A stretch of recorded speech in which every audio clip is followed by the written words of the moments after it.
The U.S. Economic Depression after the War of 1812. The United States, after the War of 1812, found ways to become stronger and more independent. People of the same shared belief were called the National Republicans. When the United States in 1819 experienced great economic depression, the current financial system was replaced by a new approach to cope up the needs of the state. In 1819, Missouri joined in the Union as a slave state but hidden in the figure of politics to maintain the Union. Because of this idea, the National Republicans created a strong industry and infrastructure while using on slavery were kept. Paano naapektuhan ang ekonomiya pagkatapos ng digmaan ng 1812? Ang digmaan ng 1812 ay nagkaroon ng mapangwasak na epekto sa komersyo. Ang mga paghihigpit sa kalakalan ng US na humahantong sa digmaan ay kapansin-pansing nabawasan ang mga export ng Amerikano.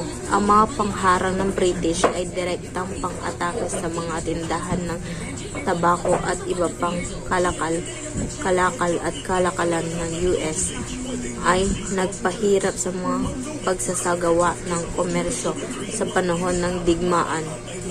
Henry Clay spearheaded the so-called American system. In this system, it prohibits the tariff of trade goods such as glassware, china, shoes, and tailored items.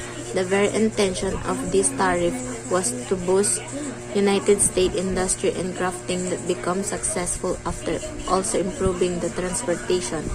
Congress passed bills to promote internal improvements because of this observation. As a result, many roads, canals, and railroads, including the National Road and the Air Canal, have been built.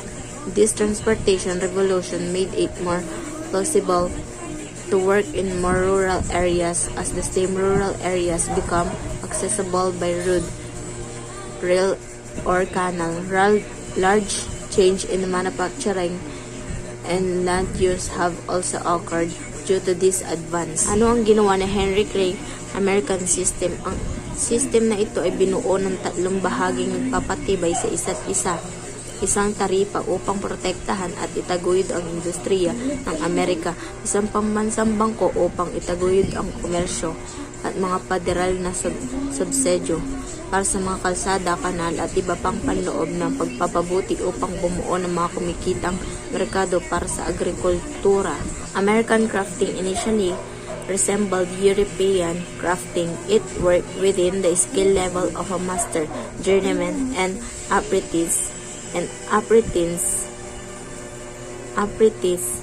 Would work for a master, learn the skill, eventually become a traveler. Craftsmen working for a master to earn enough money to open their shop and become master themselves. The nature of crafting changed dramatically with the transportation revolution and the demand for large quantities of low-quality goods instead of a few people knowing all about a craft and doing a great job on it. Masters started hiring people to do a small part of a situation and pay for the fees. They would ultimately have a finished product of a lower quality but more of it. This they called sell in the larger quantities and at a higher profit margin, thus making much more money. Land use has also changed as farming has begun to fall out of favor and support has shifted to industry. The judiciary was instrumental in supporting this change in how land was used.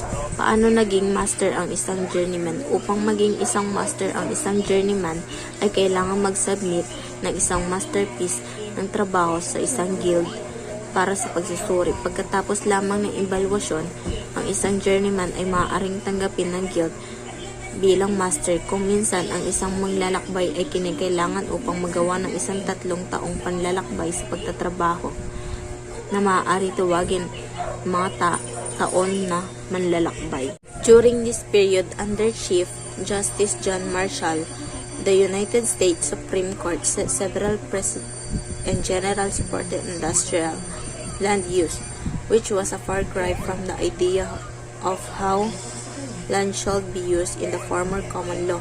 The general belief under common law was the land should be used for agriculture, not for industry. The court ruled in favor of Dartmouth College, which was selling land to local entrepreneurs through several cases, one of which was the Dartmouth College case in 1819. This case redefined a corporation definition and reinforces the idea that lower court rulings could be overturned by the Supreme Court. A precedent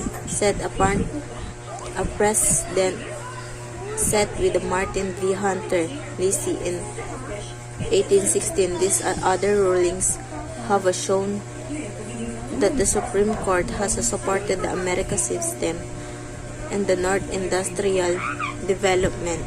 Ano ang epekto ng Court Justice John Marshall sa Korte Suprema? May dalawang epekto ng panlikhang legal na interpretasyon ni Marshall. Pinalakas nila ang posisyon ng korte bilang kapantay ng mga sangay ng lehislatibo, ang ehekutibo ng gobyerno, at tinatag nila ang kapangyarihan sa korte sa pagsusuri ng hudisyal sa sistemang pampolitika. Ano ang epekto ni John Marshall sa Korte Suprema bilang resulta sa bansa?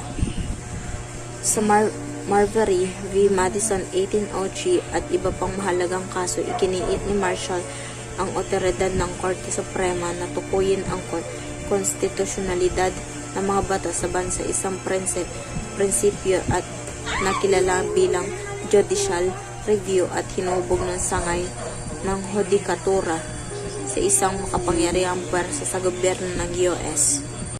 Introduction of industrial development found to be not successful because many farmers were unable to take advantage of these opportunities as the American system offered them. Some were entrapped to debt and some were unable to keep farming their plots and land. Some were willing to buy land, but unfortunately, the area was being used for industry and manufacturing. The new working class, the men and women who entered the factories and received pennies a day in the textile mills and grill mills, came through this Mayor Greenleaf Punch and his wife Abigail are example of this kind of people. Mayo was a son of a farmer but was unable to farm his land. He finally fell into debt and moved to Rhode Island, where he worked in the textile mills. He worked in the mills with his wife and daughters. Mayo ended up in the prison of fell into darkness. Their story is not unusual. Many rural families came to the towns in a search of a livelihood and found all their families forced to work in the factories and mills to survive. There were the working class, the men and women living in the slums of a city, and the people blamed by the middle class for the corruption, the pillaged society.